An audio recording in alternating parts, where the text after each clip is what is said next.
Yeah. Hello, everyone. Hi. We are live. Sorry about this. There's Dawn. She's just going to say hi, and then I have to kick her out because her audio is not working. Hopefully, you can all hear me. It is 9:09. I'm sorry, we were supposed to start at 9 p.m. This broadcast. It's Wednesday night. We're all a little tired. We're all a little cranky.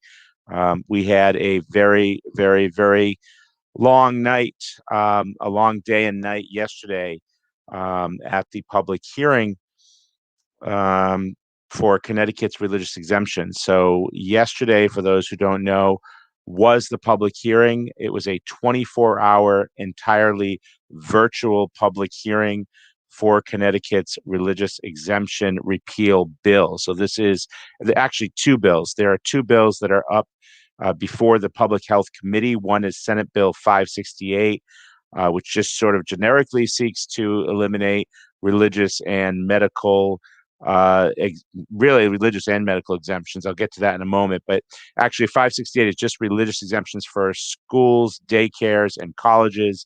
And HB House Bill, that is 6423, which seeks to basically eliminate religious and medical exemptions for pretty much everyone in the state, every child in the state, college students, and create sort of an oversight board for medical exemptions, an oversight committee. Yes, Susie. Susie's saying 1,900 people signed up to testify. That was amazing. 1,932 to be exact, Susie, signed up to testify. And unfortunately, only 400 and some odd people were heard in the 24 hours. 1,499 people were excluded. 1,499 people were silenced this past 24 hours during this hearing. Many people like Susie who signed up were not able to speak. I was not able to speak. Dawn was not able to speak. We did sign up. If you saw the 44-page list of speakers, you would have seen our names down there, me at 1365 and Dawn at 1445. Neither of us got to speak, unfortunately. Yes, it was. It was really a travesty. It was ridiculous what they were doing. It was a joke what they did. This was not a fully transparent process. It was not a fully public process. They did not allow the public to fully participate in this. We're very disappointed. It did not. Um, it did not seem like they were truly the Democratic leadership on that committee, the Democrats in general on that committee were not listening to the people. They clearly had their minds made up before the hearing started. They were instantly attacking people. They were instantly, um, criticizing anyone that offered a contrary position, a so-called, anti-vax position or pro-medical choice position, as we like to say, pro-health freedom position. They automatically skewered them. Anyone who held firm to their religious beliefs, they skewered them. Representative Steinberg, was very, very rude to Dr. Chris Shaw, as a matter of fact. Anyone who saw that, Chris was lucky enough to be number 25. Um, and he gave an excellent, excellent testimony before the Public Health Committee. And they were trying to attack his credentials. Representative Jamie Foster, who thinks she's an expert on all things medical, she thinks she's an expert on immunizations. This is Representative Jamie Foster, who has a PhD in nutritional science. She's a nutritionist. She thinks that that makes her an expert on immunology and vaccines. And she was questioning the fact that Chris Shaw, was a neuroscientist, and that doesn't qualify him because he's not an immunologist. And she said, I have a PhD. She kept saying, I have a PhD. I have a PhD. I have a PhD. But what is it in? It's in nutrition. So, not that I'm knocking nutritionists. I think nutrition is a very important subject, not the type of mainstream nutrition that she ascribes to, though. Should probably be telling you to eat frosted flakes for breakfast and, you know, have a high carb, low fat diet. She's probably still, uh, you know, stuck in the 1980s nutrition, which is most nutritionists, mainstream nutritionists are still preaching that. So I wouldn't give that too much credence. She's certainly not an expert on immunology herself. She knows next to nothing about vaccines, I would say, based on her questioning. She's really a poor excuse for a public health representative in the state of Connecticut, in my opinion. She's lucky I didn't get a chance to speak because I was going to let her have it. I was going to let her have it. I was going to let Steinberg have it. I don't care if he muted me. I don't care. He wants to make rules that are unconstitutional, that infringe on our freedoms. I wouldn't have allowed it. He doesn't run the show. We run the show. That's our house. That's our meeting. I would not have allowed that. And so I'm kind of letting off a little steam tonight that I didn't get a chance to let off yesterday, unfortunately, because we were silenced, because I was one of the shunned. I was one of the 1,499. I want to keep repeating that. I want to make signs. I want to make maybe T-shirts, something. I was one of the 1,499. We're going to make up a good rhyme though for the 1,499. So the 1,499. Let me think of it.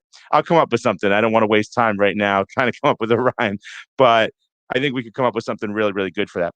So the other thing, let me try one more time to bring Dawn in, and I have some news to announce and see if I can get her audio back working. I doubt it, but you never know. Stranger things have happened. Edit mic settings. So maybe if I take off the echo cancellation or the mic volume and I try to adjust her mic volume, try to speak now, Dawn. Automatically adjust mic volume. Try to speak now. Nope, neither of those things is working. For some reason, we cannot hear her. We have wonderful video, high definition video. We can see her lovely face, but we cannot hear her lovely voice. So I hear something when she's doing something. I'm hearing a little clicking or a little static. I can hear that. I can hear whatever you're doing. It's in my ear. I just can't hear your voice, which is what I want to hear. I don't really want to hear that static. That's all right. I don't want to leave her on an awkward silence. I just wanted to bring her back on to see if she could say something. So I'll take her out of the stream again because I don't want to do that. All right. So let me tell you something that we found out today. So this is pretty good. This is unplug and replug in your headphone, Dawn, Susie says. I think she's probably tried that a couple times, but let's have her try it again. Let me just put her up. She's muted now. I'm unmuting the mic. Unmute mic. It says I can unmute mic. That's the first time I saw it said that she was muted. And it's asking if I want to unmute, but now it's not letting me. Say unmute. Can't unmute your guest. Their mic isn't connected. It's saying. It's telling me I can't unmute you because your mic is not connected. Do you hear me now? Yes, I can hear you now. I can hear you. All right. Thank you, Susie. I'm going to give you credit for that, Susie. Uh-oh. I just lost your voice. I just lost it. I can't hear you anymore. Whatever you just did. Oh, no. Come on now. Yep, I hear that. I hear whatever you're doing. You're clicking something. You're muted. It won't let me. All right. Mute, unmute. Up. Nope. Damn it. Mute. And now I'm going to unmute again. Say something. I heard you. Whatever you did there before, I heard you. That one sentence, I heard you, and then you were gone. People are laughing at us, Dawn. People are laughing. We are sometimes a comedy team, sometimes an activist team, sometimes just a crazy team. All right, let me go. Here we go. That's always, yeah. All right. I don't know what happened. Maybe we'll try it again in a couple minutes when we say goodbye. Maybe they'll let her in right at the end. All right. So I was presented with some very, very interesting information. I'm not going to say where I got it from, but there are apparently lobbyists The same lobbyists that were lobbying for SB 277 in California, which was the horrendous bill in 2015 after the supposed measles outbreak in Disneyland that stripped California of its personal belief exemption. It was not strictly speaking a religious exemption in California, but it was personal belief, which includes, of course, religious beliefs, philosophy. That was repealed in 2015. And the same lobbyists that were working on that were uh, have been since then going to other states and trying to pitch something to these states. And there's a great article, and I want to share a couple things with you. So I'm going to share my screen real quick. Um, Anyone can look this up. I greatly encourage you to. All right.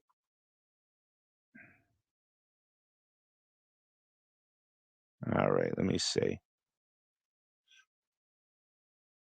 So here's an article from the 538. Facts alone won't convince people to vaccinate their kids. Now, what does that tell you? If facts aren't going to do it, what is going to do it? Okay. Facts alone won't convince people to vaccinate their kids. All right. And yeah, I'm going to look, just scroll down a little bit. This is from 2000. This is actually from 2017, this article, but it talks about this model that was used that the lobbyists were using. This guy, there's a couple people in here. One is this University of Bristol professor, Stefan Lewandowski, um, who studies how prior beliefs influence the acceptance of scientific facts. And he says, he talks about herd immunity. He says, when making the case for mandatory vaccination, simply presenting people with the facts may not convince them. It could even backfire, Lewandowski said. People tend to dig in deeper when presented with information that contradicts their world view. To reverse people's beliefs, it's more helpful to provide an explanatory model, he said. That method helped in California. Pediatrician and state senator Richard Pan introduced Senate Bill 277 in 2015 and went looking for a way to explain the importance of mandatory vaccination. He stumbled across a model that depicts how an epidemic unfolds when herd immunity is lost. The model, a graphical outbreak simulator called FRED, Framework for Reconstructing Epidemiological Dynamics, measles, FRED measles, was developed at the University of Pittsburgh's Public Health Dynamics Laboratory, which is directed by Mark Roberts, which is interesting because isn't Dr. Jack at University of Pittsburgh, Don? I think he is. She's shaking her head yes. So that's kind of interesting. This was developed there. I got to ask Jack about this. The Fred measles model can be used to visualize infectious disease dynamics in any county so Pan could show his fellow senators exactly how an outbreak would play out in their own backyards. There was something about showing a movie of your hometown that people relate to, said Don Burke, dean of the School of Public Health at the University of Pittsburgh. It was his idea to break the model down by county. Lewandowski said that making the simulation relevant to where you live taps into a well-established principle of cognitive psychology called construal theory. When a problem feels local, Lewandowski said, people are more likely to be proactive. When former California State Senator Marty Block first laid eyes on the bill, he said he was concerned that making vaccination a prerequisite for attending public school would limit access to education. After watching a simulated outbreak unfold among his constituency, however, Block said his sense of duty to protect public health overwhelmed his other concerns. Here's his quote. If people decide to put themselves in harm's way as a knowing decision, it bothers me still, but that may be their right, Block said. When I saw the simulation, it was clear that they were putting others in harm's way. That's when it became to me a very important thing for the government to legislate.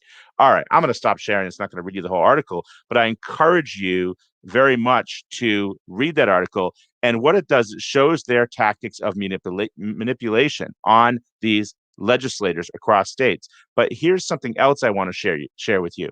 So here was their strategy, and this is the strategy that they're using, I believe, even in Connecticut, and I have reason to believe this has been rolled out all across the country. They are telling the other states' legislators, remember all the drama? What happened after we passed it? Crickets. You have to just ignore them, fight your way through, And once the law changes, they will all just start vaccinating to stay in school, and you will have near 100% rates, and the immune compromised students will be protected in school. All right, I'm quoting from something here. I'm not going to reveal the source right now, but I'm actually quoting from something. But I want you to listen to this, though, very carefully. All right. They even found a researcher named Lewandowski, we just heard from, to compare ending exemptions to indoor smoking bans in a 538 article. They will object vociferously. But once the law was changed, behavior changed. That is how they convinced New York to just jam the bill through in a day.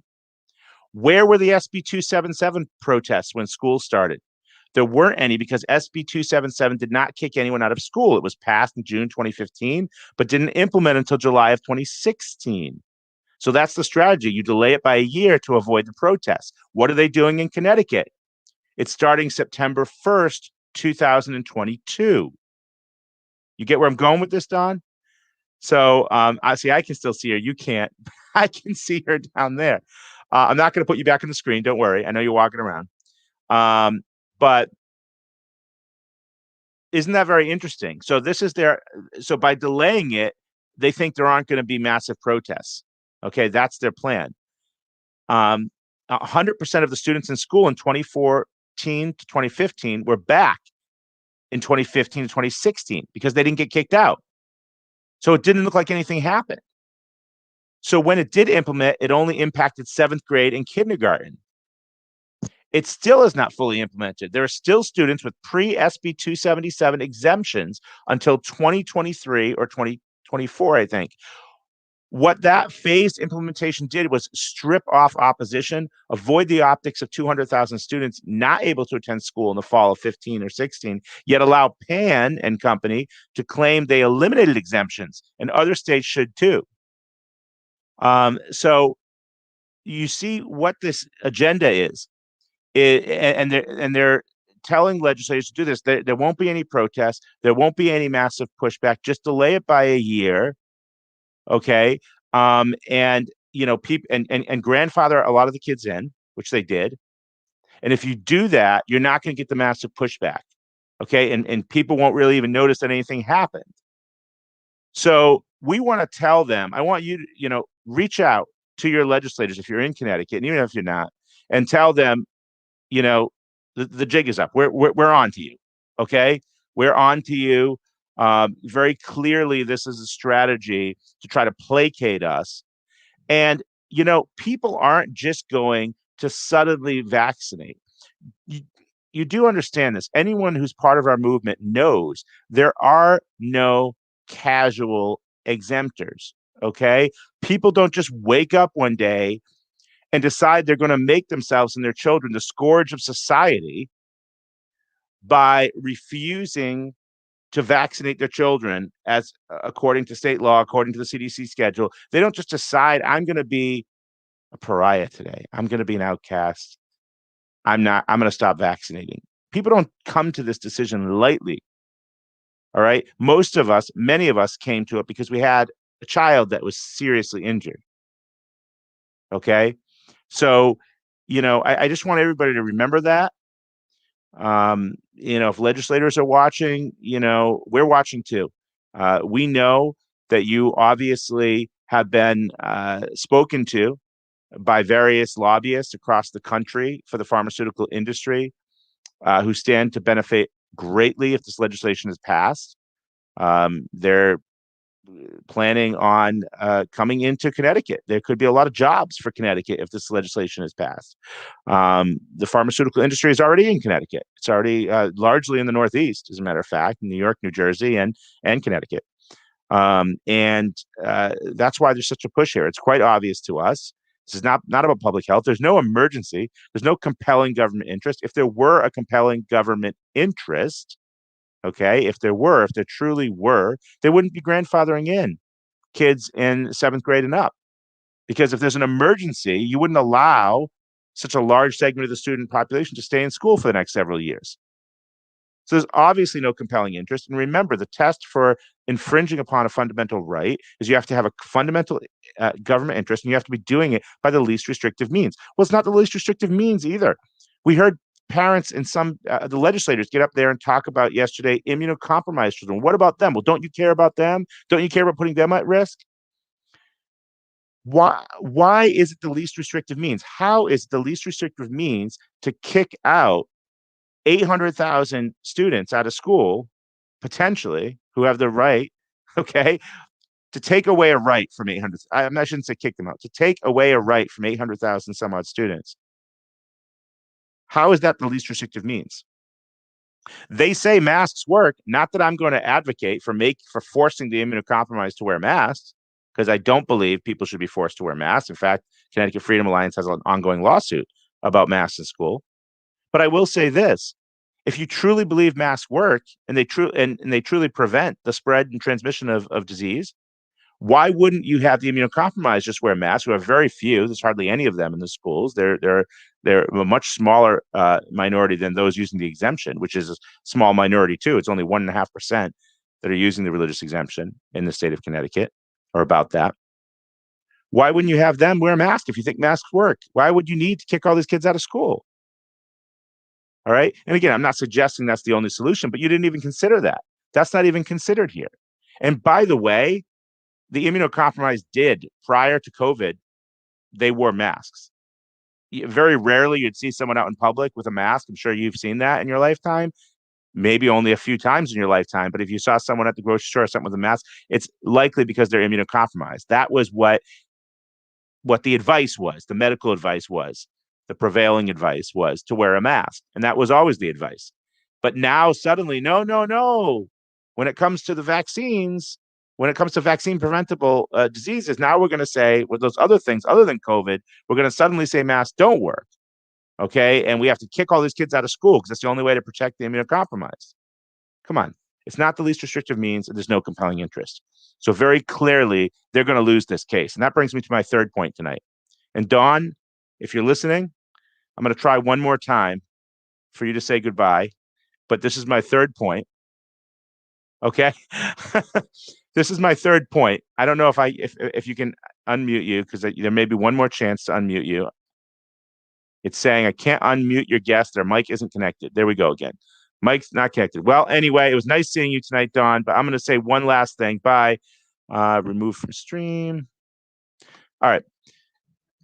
Sorry, I caught you eating there. Here's the thing. Dawn's always eating, though. She's always eating just a little bit, though, at a time. You know, a little bit often, like my mother used to say, like a bird. But here's the last thing. This brings me to my last point. We have litigation planned. Attorney Norm Pattis has agreed to take our case, and we are unveiling a fundraiser. Right, Dawn? We're going to be doing that within the next 24 hours? Or is it ready yet? Yes or no? Just shake your head, yes or no. You're not on screen. It's not ready yet. Okay. It will be ready very shortly. We have a fundraiser, so stay tuned for that. I can put it in the comments to this video. As soon as it's ready, I will put it in the comments. Okay? So I'm hoping it'll be ready by tomorrow. Norm Pattis has agreed to do the entire case, ladies and gentlemen, the entire religious exemption repeal case from soup to nuts, including all appeals, all the way up to the United States Supreme Court, if necessary, for the paltry sum of $25,000. Okay. Anyone who knows anything about legal fees or knows anything about our mask lawsuit, for instance, which has cost us several times that already, and it's not done yet, knows that legal fees can be extremely expensive. But Norm wants this case. Norm's the right guy for this case. He's an award-winning trial attorney. He's one of the leading trial attorneys in the country. He's won huge civil rights verdicts and other, very, very high-profile verdicts for people charged with very serious crimes. He's a criminal defense attorney as well. He's an excellent, excellent attorney. I will also be joining the legal team on a pro bono basis. Okay, because I want to be part of this case as well. This case means more to me than probably any case I've been involved in my life as an attorney, to protect the religious freedom and the medical freedom of thousands of students in the state, and have far-reaching consequences for millions of children across the country. I want to be part of the team. I've told Norm that, and I intend to be working on this case as well. But Norm will take the lead. Norm will be paid, but I will not take any payment. I will not take any of the funds raised. I will do this exclusively on a pro bono basis for the Connecticut Freedom Alliance. We already have, I think, 17 or 18 plaintiffs, parent plaintiffs, who have said they're willing to be plaintiffs in the lawsuit. And we're not going to release their names right now until everything's finalized. But if we lose this religious exemption, we are ready to take the state on. There's also another organization in the state that you may have heard of, Informed Choice Connecticut, that's also raising funds for a lawsuit, and we support that as well. There need to be many lawsuits here. Okay, you cannot put all of your eggs in one basket. That's extremely foolish to say we'll have just one case and win, lose, or draw. All the chips are on the table for that one case. That's not the way to win litigation. You have different strategies, different claims, different attorneys attacking it from different angles. That's the best way to win.